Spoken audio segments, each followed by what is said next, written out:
Hey guys, welcome back to my channel, and I have OnePlus Nord with me over here, and this is the gray onyx color, and it is actually very attractive looking device because it has a glass back, and the gray onyx color is making it look very attractive.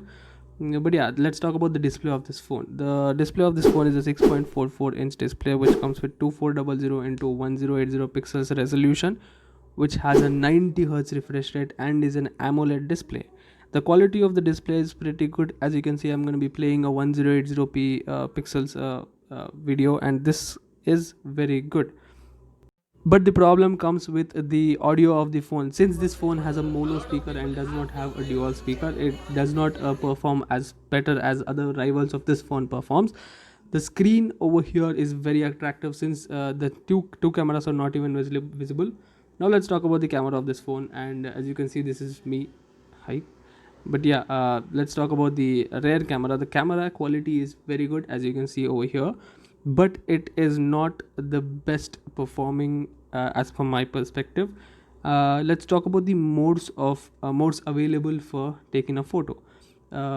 As you can see, it has a portrait, it has a nightscape, it does have pro if you want to go pro and take a photo yourself, and it even has slow motion, panorama, and time lapse.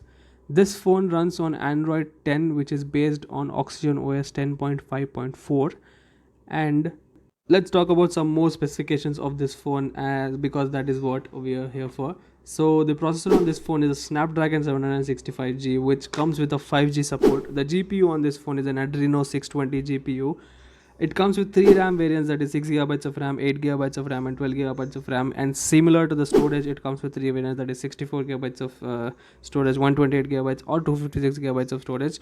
The one I'm using right now is 12 GB of RAM with 256 GB of storage. As you can see, this phone has a quad cam setup in the back with a 48 megapixels primary lens, 8 megapixels ultra wide lens, 5 megapixels depth lens, and a 2 megapixels macro lens. The front facing camera on this phone is a 32 megapixels primary lens with 8 megapixels ultra wide lens. The only thing that had me bothered about this OnePlus Nord is going to be the side part of this phone, because the buttons are metal. They are metal. It is a glass sandwich. The front of the phone is glass, the back of the phone is glass, but the middle part of the phone is not metal. It is plastic, which has metal buttons. It is painted in metal, so it can show that it is metal, but it is not a metal, it's plastic. It's cost cutting, as you can see, by OnePlus. And I did spend a lot of time playing games on this phone. I played PUBG, I played Call of Duty, and I did not see a bit of lag in this phone. Even though it was an older processor, it was a 725G Snapdragon with a 5G. It did very good. It was pretty amazing to see, honestly. The one I had was a 12 GB of RAM version with 256 of storage, and the performance on the phone was very good. Second issue about this phone for me is going to be the camera.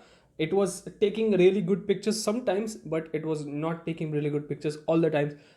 Sometimes when you take a picture and you just hold it, you have to hold it for a few seconds so that it can take a photo. If you just take the picture and you miss the moment, it's going to be blurred. So that is the only issue with me about the camera. Even though the camera setup on this phone is similar to the OnePlus 8 camera, it is not performing quite up to the mark. The OnePlus 8 was very good, but this is not that good. So about the OnePlus Nord, what is my final verdict? Should you consider it? Should you avoid it? Should you shortlist it? Or should you buy it? If you are a huge OnePlus fan, I would recommend you to buy it. But if you're a normal person, you should consider this phone, because there are a lot of phones which are getting a newer processor under this price, and a better display under this price from Samsung and all. So yeah, if you are looking to buy a new phone, you should consider this OnePlus Nord. But other than that, if you did like this video, leave a thumbs up, share it with your friends, subscribe if you're new around here. My name is Gaurav. Thank you for watching, and I'll see you guys in the next video.